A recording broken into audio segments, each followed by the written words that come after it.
Welcome to number 1 of an introduction to classic science fiction, a personal journey. If you want to know what this is all about, there's a little playlist below for the couple of videos before this that explain everything. So the first book in this series is going to be Robert Heinlein's Starman Jones. Starman Jones was not the first Heinlein that I ever read. I think that pleasure goes to Glory Road, which is technically a fantasy, so I think it's Heinlein's only fantasy, and so it doesn't really count for this.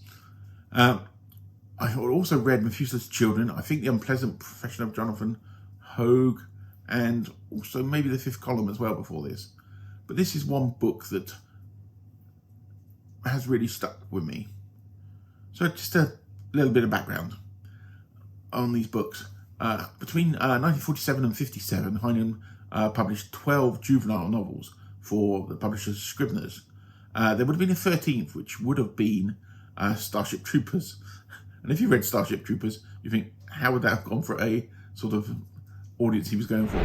That was a part of the problem, and it was a bit of controversy, which was why Scribners refused to publish it at the time. I do remember buying Starman Jones. I was in a bookshop, and I remember seeing the cover, which was done by Jerry Grace, on the New English Library edition. And it's a cover that just sort of pulled me in. That and it was an author I knew, so I picked the book up.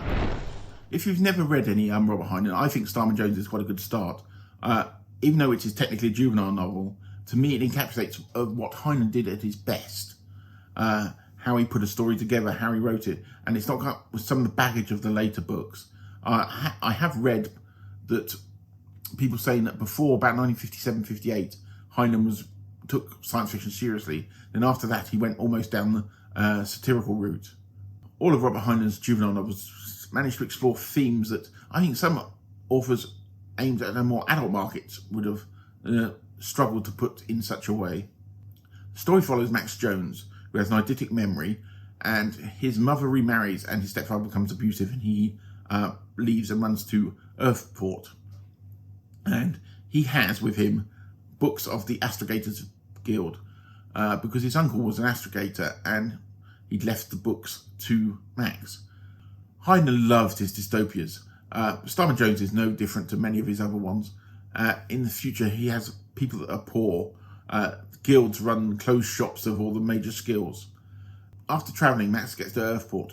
He goes to the Astrogators Guild, in which he hopes to become a member because he has his uncle's astrogation books.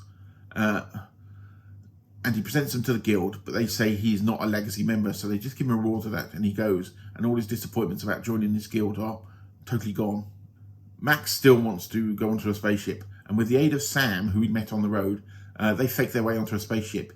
He is put down as a steward, but later on in the story, it discovers that he has astrogation skills that his uncle had taught him, and in some ways he manages to get this promotion up into the command deck, which is incredibly understaffed. Some problems occur, and the spaceship actually gets lost, which was very rare, and it's discovered that they need to use Max's skills to enable them to return. Heinlein got much wrong about computing in these books. The idea of people reading off log tables and out of books in order to chart the stars, and that computers would not be able to process this, was way off. But in some ways it's quite a quaint idea, and it's a way of putting tension into the story. For me, what makes his story work so well is the way he weaves characters. There's not an over amount of exposition, and to use a very term that everybody's obsessed with, world building. His world building doesn't involve pages and pages of description. It all comes via the characters, and through the characters we learn about the world in a natural and organic way.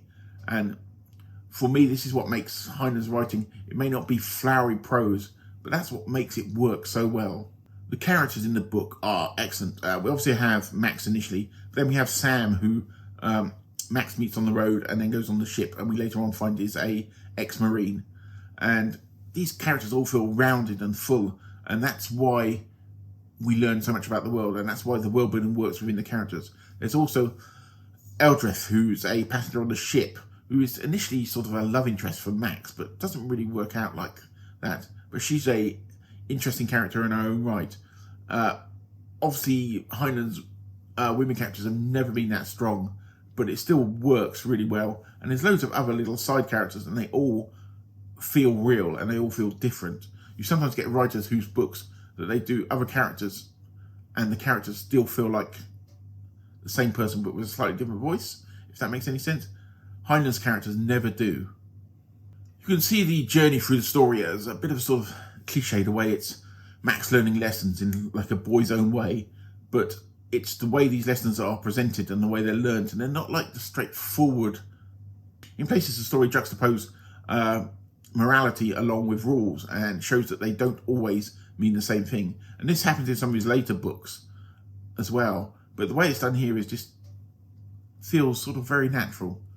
There is a sort of really beautiful circularity of the story. It's one of his best endings. Heinlein's later books doesn't feel like he ends them a lot of the time. It feels like they go on a bit too long. But these ones, and most of the juveniles, all have really, really good endings. I would say, for me, it is some of his best writing period. You've got things like The Puppet Masters, Double Horizon, and Unpleasant Profession of Jonathan Hogue that I mentioned earlier. Some really good books from this period. Also, I read somewhere that Heinlein didn't really plan his books, that he organically wrote. So from one page to the other, he didn't really have a good idea of what was going on. And I think if that is true, you can feel that in some of his later books, and that could be why the endings never feel as fulfilling in some of the later books. So if you've never read any Heinlein, I think this is a pretty good place to start. It doesn't suffer some of the issues some of his later works does, and it's just a fun ride with a little bit of morality tales going in there, and it's a good book, and it's a book I come back to. If you're into audiobooks, there's a great Blackstone audio version which was released in 2008, and I think Audible may have it. We've got a copy of it, and I've listened to it numerous times, and it's what got my wife into this book. And it's quite interesting. My wife's a little bit younger than me, and she never grew up reading Heinlein, but she really loves this story now that she heard the audio version. Yes, so if you want to get into Heinlein, I would recommend this book, or recommend before 1958. It's good places to start for his work. I said you get less of the issues you do with some of the later stuff. So, have you read Starman Jones? Am I over-egging it? But it's a book that I'd always come back to. So I hope you enjoyed this first little foray into some of my books that I read before the age of 18. I said there's a playlist at the bottom. I have just started, because I've given into peer pressure, a Discord channel, so I'll put that link below. Nobody else is a member of it, but if you want to join it, I may speak to you, especially if you want to discuss bits around this series. And I will see you in the next one.